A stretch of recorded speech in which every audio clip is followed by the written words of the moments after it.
Welcome to the Bonhoeffer Show with Bill Hull. The show about stuff most people try to avoid, but can't because it controls their lives. Religion, culture, and politics.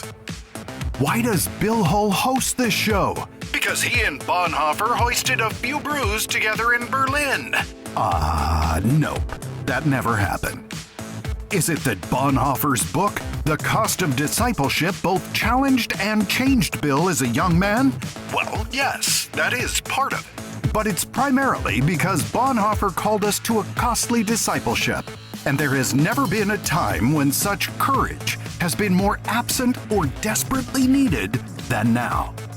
Bonhoeffer famously said, "Christianity without discipleship is always Christianity without Christ." The Bonhoeffer Project is committed to turning leaders into disciple makers. Because if leaders fail to create disciple-making movements, then we have failed. So, ladies and gentlemen, here he is. He's still tall and good-looking. And yes, he is wearing German cologne. He's acquired a few more underlying conditions. But direct from his underground bunker in Long Beach, California, the man who once told Don Henley, "You can check out anytime you want, but you can never leave," Bill Hull.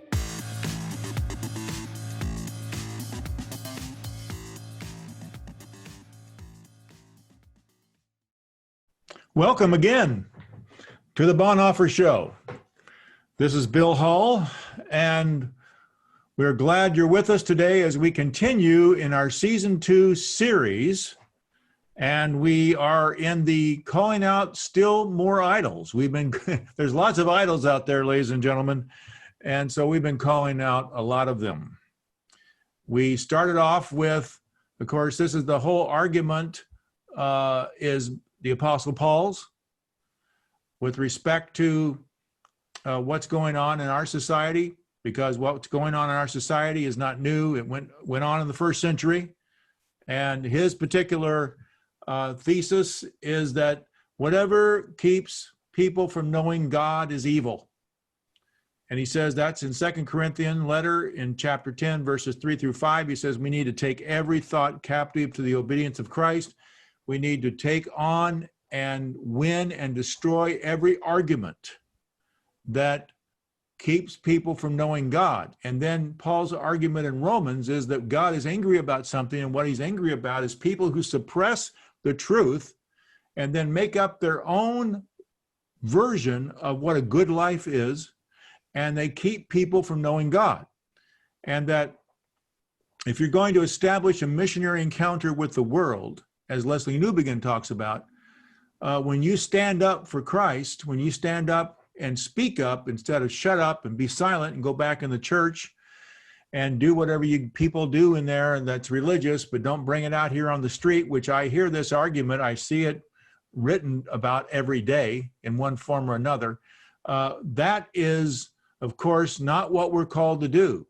We're called to confront the culture, now not in a mean way, but just simply all you have to do is just put one foot in front of the other, go through your normal life, and speak up when the opportunity comes, and it will.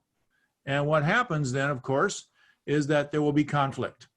But when there is confrontation and when there's conflict, when the person of Christ and his teachings come into conflict with what is going on in a person's life or a society's life, there's going to be some pushback, there's going to be conflict, and there will be, as Newbegin says, converts. And when you have converts, then the next thing is you have to call out the idols. And we've been calling them out. And we talked about the revolutions that were part of the 1960s in particular, and a tumultuous period in our culture. And there was the revolution of the death of God revolution, or the attempt to kill God, to exterminate him from our culture, which failed, of course. And then the next thing was the sexual revolution. We talked about that a bit in the last program. Now today, we start with a quote from C.S. Lewis. Why not? How can you go wrong with C.S. Lewis? Well, I'm sure there's somebody out there somewhere who has gone wrong with C.S. Lewis, but we'll try not to ourselves right now. His statement was this: nearly all that we call human history is the long, terrible story of man trying to find something other than God which will make him happy. That's a very nice way, succinct way of saying what Paul's been saying and what God is angry about. But God's anger, by the way, is not smash plates, throw things at people kind of anger. No, it's something that is righteous. It's something that is presented and acted upon in a measured and perfect way. Now, Scott McKnight, a theologian that I have great respect for, has made reading through Romans backward fashionable. Now, I'm still working on reading it forward. And we have established thus far that idols make God angry, and Rome was a city crawling with idols, like zombies. They were swarming through their buildings and homes, taking over their roads and dominating their architecture. Most idols today are always inanimate objects that human minds animate. 21st century revolutionaries, zombies tear down statues. There's been a lot of statue tearing down recently. It stopped, thankfully. Now, to be balanced, I don't know how you're balanced about destruction of property, but I would say that the impulse of youth oftentimes is to do things like this because they don't really know what else to do, so they get caught up in it. So it's very brave to it's not brave to destroy someone else's property. But when we read Romans chapter 1, God has given society over or abandoned them to do whatever their hearts desired. This was the first step in the decline of Western civilizations. This is because they insisted on rejecting God, revealing himself to them. He gave them over to their foolish and darkened minds. And so that was the first thing that God did when, through the sexual revolution, through people replacing God with their own foolish ideas and their darkened minds, he says, okay, I'm letting you go to the next level of decadence, of despair, of personal and societal destruction. I'm letting you go there. That's what you choose to do. Now, things got worse. Culture went further, so God abandoned them to their shameful ways, and the culture took a fateful plunge. And we're going to talk about that fateful plunge in just a moment. But first, I want you to hear from Steve Simmons, who's going to tell you about how you can be involved in the Bonhoeffer Project, because we turn leaders into disciple makers, but the only way we can do that is get you in a cohort. And this has been a great year, 2020. I mean, I know a lot of people just want to write it off, and but we have to live through it, and we're not done with it. And so what I would suggest is let's make the best of it. One of the ways you can make the best of it, it's a great time to get in a cohort. All right, here's Steve. We turn leaders into disciple makers. That's the mission of the Bonhoeffer Project. But before we can turn you into a disciple-making leader, we need you to be in a cohort. A cohort is a 1-year, 10-meeting, book reading, praying, wrestling, writing, planning challenge that has the potential to change you and thus redirect your life. Interested? Here's the process. Go to our website, thebonhoefferproject.com, and complete the application form. We will contact you. We will then help you select the type of cohort that's best for you. In person, online, or online school, which is asynchronous, so it's not affected by time zones and anyone in the world can access it. Oh, and training is now also available in Spanish. In the meantime, subscribe to the show, read one of Bill's books, and send us a question you want Bill or some member of the Bonhoeffer team to answer. And now, back to the show.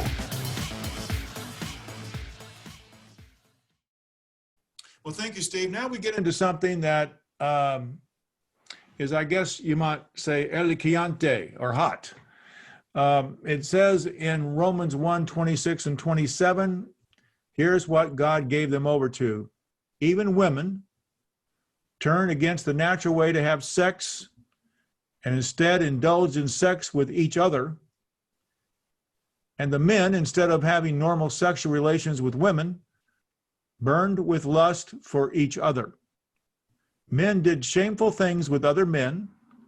As a result of their sin, they suffered within themselves the penalty they deserved. Now, I would love to turn the page and forget this entire discussion because this is not safe ground. But we must talk about it. Because again, this is part of what society wants us to do is shut up. Don't speak up. We call it the spiral of silence until we just cower in the corner and let the society run amok. So we are to call this out. This is who we are. I'm amused by the growing number of very astute, woke exegetes who pensively ask, I wonder what Paul meant here. Listen, I don't think there's a mystery about what he meant. If there's a passage in Romans that doesn't require a commentary, this is it. God once again lifted his hand and said, okay, it's yours. Let's see how this turns out. And as we discuss this, I've read the articles and the thick commentaries, and I really looked at it. In fact, it would be a lot easier if I could just find a way to say, you know what? The sexual practices of people now in the area of gay and lesbian theology and so on, transgender, were, if I could find a way that they were okay in the Bible, and that would be such an easier, the road would be so much smoother.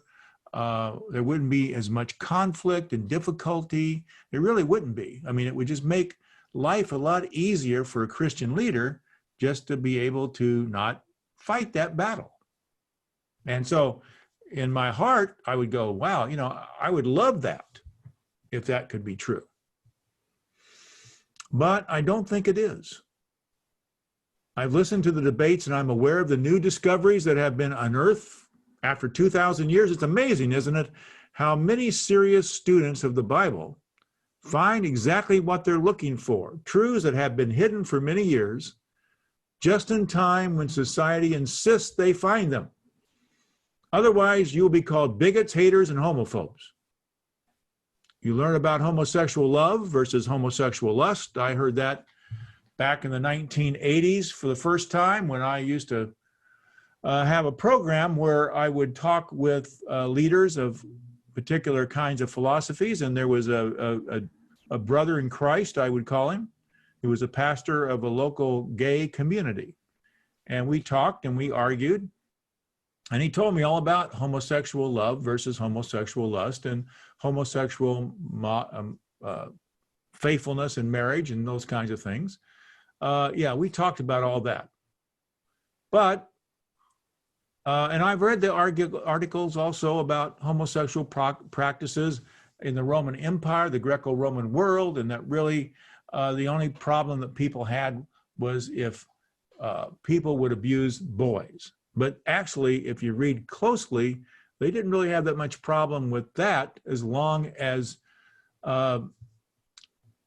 the perpetrator was a person higher in status and was a male. But let's lay that aside for a moment. You learn about these kinds of things and these rationales. And where do you read about, though, that the Apostle Paul really didn't mean what he apparently seems to mean? And I guess actually the answer to that is nowhere. Not really, because there's no evidence of that. So what you read is reconfigured narrative written by a modern scholar who will be glad to fill in the missing data, provide cultural expertise and modern wisdom to read back into the documents the real story. And I'm sorry, but I just can't get there exegetically, historically, biblically. I've read books, looking for it. I can't find it. It's painfully obvious that Paul was calling homosexuality a sin. He was not making any allowance for it. It's equally obvious that the phrase, as a result of this sin, they suffered within themselves the penalty they deserved. This needs to be looked at honestly as some of the physical and psychological damage that could be done to a person. He didn't say that homosexuals go to hell. He didn't say that homosexuals can't be Christians. Being born homosexual is not a sin, but every homosexual is a sinner like every heterosexual is a sinner. You don't go to hell for being homosexual, and you don't go to heaven for being heterosexual. It has been debated for many years whether a person is born homosexual or is required via environment of choice. The issue remains unresolved genetically. There's agreement that possibly both are true. Some seem to be born that way, and others choose it because of circumstances, and others are confused. Bisexual or transsexuals and other forms of genital dysphoria or dysfunction is a subject that requires more space than this column can hold. But the bottom line, in the larger context of God's anger, God's turning them over to sexual decadence in general. They have rejected God's way and have made an idol of their own freedom and choices that leave society unprotected from its own destruction. And this gets us to what Lewis was saying. Nearly all that we call human history is the long, terrible story of man trying to find something other than God, which will make him happy. Now, Lewis knew the struggle from atheist to theist to Christian. For him, it was a long, painful journey that began in the blood-soaked trenches of World War I and ended in the sidecar of his brother Warnie's motorcycle. His life then began to make sense. Nancy Pearcey, the writer, says, if you do not start with God, you must start somewhere else. You must propose something else as the ultimate, eternal, uncreated reality that is the cause and source of everything else. That something else is looking grimmer every day. Moral confusion is considered gay. Freedom is federal funding to abort innocent children. Chaos, looting, and violence in the streets is the right of peaceful assembly.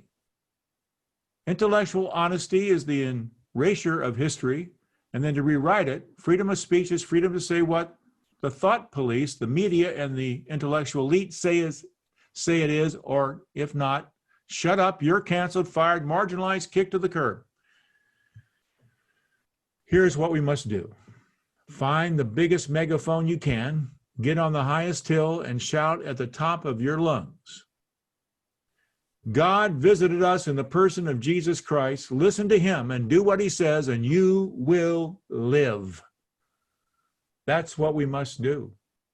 We must face this world and this decline and this confusion and this very tumultuous, argumentative, conflictual society and church and say, Jesus Christ lives, and follow him. Well, it's time for another break. Boy, do I need one. And let's hear more from Steve. If you want to expand the disciple-making movement, then share the show with your friends and colleagues. Hey, it's easy to subscribe. Simply go to iTunes or to our website, thebonhoefferproject.com. Then click on The Bonhoeffer Show.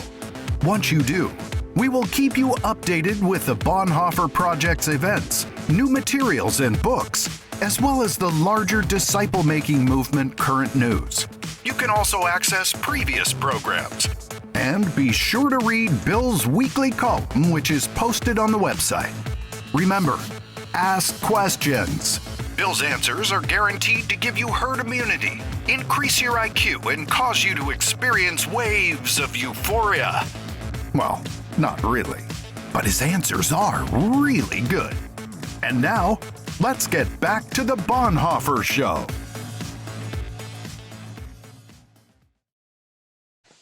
Well, thank you, Steve. We're back now. I guess we talk about the best and the worst of the week or this time period. Today is the 21st of September as I am doing the program. And so there's a number of things that we can talk about, but I think the worst have been natural disasters. Hurricane Sally and the unnecessary disaster here in Compton, California, probably a 30-minute drive from where I'm seated, is where 2 police officers were shot in an attempted assassination. And of course, this is really disruptive and destructive and disappointing to everyone who wants peace, who wants order in our society. It's still unresolved, but the officers will make it, which it seemed like at first they might not have, but we're thankful for that, and the prayers have been answered. So there have been a number of worse. I think that one of the very best things has been that the return of sports and gives people something to do. But I have to say, I watched the U.S. Open yesterday, and it was spectacularly good. But I mean, what might it have been like if there'd been people out there, galleries? I don't know why I believe this, but I think that in the NBA and NFL, but especially NBA games and golf tournaments, the lack of people in the stands and the lack of playing on the other person's home court has changed the game dramatically. I think that Tiger Woods and was it Roy McIlroy had a discussion about the difference about galleries and how really that gallery is such an advantage to Tiger Woods. Now, Tiger Woods didn't play well enough to really be competitive. I don't know what difference it might have made for him, but it's certainly just a big missing part of it. And I'm really looking forward to that when it comes back.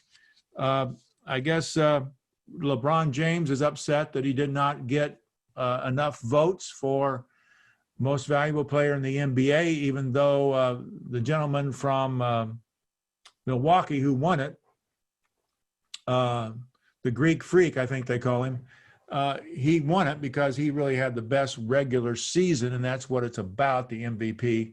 But it looks like that LeBron, and just keep his head down, I think he has a good shot at being the MVP of the finals. So I think everything will be okay here in Lakerland. It's been a good week, and I've learned a lot. I'm continuing to, it's the best in that I'm able to do this. I'm able to communicate with you imperfectly. We'd love to hear from you because it'd be great to know more about what you're thinking about the program. So tell us what is helpful to you. What are some subjects you'd like for us to take up? And I'll be happy to accommodate you if I can, if I have that ability. So until next time, remember this: follow Jesus and he'll teach you everything you ever need to know. Well, we hope that the show wasn't too bad. Jane Hull wants everyone to know that if anything Bill said was offensive, she feels your pain. If you were upset by anything Bill and his guests said, well, mission accomplished. At the Bonhoeffer Show, we value irreverent, satirical, and generally inappropriate behavior. But when it comes to fulfilling the Great Commission, we don't mess around. Remember, subscribe. We promise. No private jets, no white suits, and definitely no toupees.